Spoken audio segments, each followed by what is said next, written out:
அனைவருக்கும் வணக்கம். மருத்துவ குறிப்புகள் சிலவற்றை சொல்கிறேன், கேட்டு பயனடைங்க. முடி வளரல, முடி கொட்டுதுன்னு பெண்கள் ரொம்ப வருத்தப்படுறாங்க. இவங்களாம் நம்ம நெல்லிக்காய் ஜூஸ் அடிக்கடி குடிச்சுன்னு வந்தாங்கன்னா முடி கொட்டுவது நின்றுவிடும், இளநரை மறையும். அதே போல் தாமரை இதழ்களை கொதிக்க வச்சு வடிகட்டி குடிச்சுன்னு வந்தாலும் முடி நன்றாக வளரும். அதே போல் ஒரு 2 கைப்பிடி அளவு கருவேப்பிலை எடுத்துங்க, ஒரு 3 ஸ்பூன் வெந்தயம் எடுத்துங்க, ஒரு 3 செம்பருத்தி பூ எடுத்துங்க. இது 3ஐயும் நேரில் வளர்த்தி பொடியாக்கணும். மிக்ஸியில் போட்டு அடித்து பொடியாக்கின்னு தேங்காய் எண்ணெயில் ஊற வச்சு ஒரு வாரத்துக்கு அப்புறம் தடவின்னு வந்தாங்கன்னா முடி நன்றாக வளரும், கருமையாக வளரும், இளநரை மறைஞ்சிடும். அதே போல் முடக்கத்தானுடைய இலைகளை எடுத்து அரைச்சி தலையில் காலையில் எழுந்துச்சி தடவின்னு வந்தாங்கன்னா இளநரை மறைந்து முடி நன்றாக கருமையாக வளரும். அதே போல் கருவேப்பிலை ஜூஸ் அடிக்கடி குடித்தாலும் நமக்கு முடி நன்றாக வளரும். அதே போல் நம்ம வழுக்கையில் முடி வளருது. சில பேர் ஜென்ஸுங்க ரொம்ப வருத்தப்படுவாங்க. அவங்களாம் 5 கிராம் மிளகு எடுத்துங்க, ஒரு 5 கிராம் கல்லுப்பு எடுத்துங்க, ஒரு அரை எலுமிச்சம்பழம் சாறு எடுத்துங்க. இது 3ஐயும் அரைச்சி மிக்ஸியில் போட்டு, அரை எலுமிச்சம்பழத்தை அப்படியே போட்டு கூட அரைக்கலாம். சாரோட மிக்ஸியில் போட்டு அரைச்சி ஓவர் நைட்டில் வச்சிடணும்.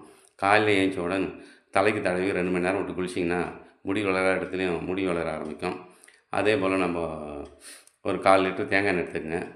ஒரு நம்ம இந்த அருகம்புல் துண்டாக நறுக்கி போட்டு ஊற வச்சுருங்க. ஒரு வாரம் ஊறட்டும். அந்த எண்ணெயை எடுத்து தலையில் தடவிடுவாங்க. அதேமாரி முடி வளர ஆரம்பித்து விடும். அதே போல் பெண்களுக்கு முகத்தில் முடி வளருதுன்றாங்க, முகத்தில் முடி வளருது, மீசை முளைக்குதுன்றாங்க. இவங்களாம் என்ன பண்ணணும், ஒரு கைப்பிடி அளவுக்கு குப்பை மணிகளை எடுத்துக்கணும், ஒரு கைப்பிடி அளவுக்கு வேப்பம் கொழுந்து எடுத்துக்கணும், ஒரு கைப்பிடி அளவுக்கு விராலி மஞ்சள்.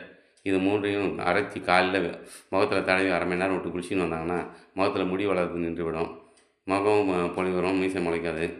அதே போல் நம்ம அடிக்கடி நம்ம சக்கரை வள்ளிக்கிழங்கு சேர்த்திங்கன்னா நுரையீரல் புற்றுநோய், மூச்சுக்குழலில் புற்றுநோய் வர வாய்ப்பு கம்மி, தைராய்டு கண்ட்ரோலுக்கு வரும்.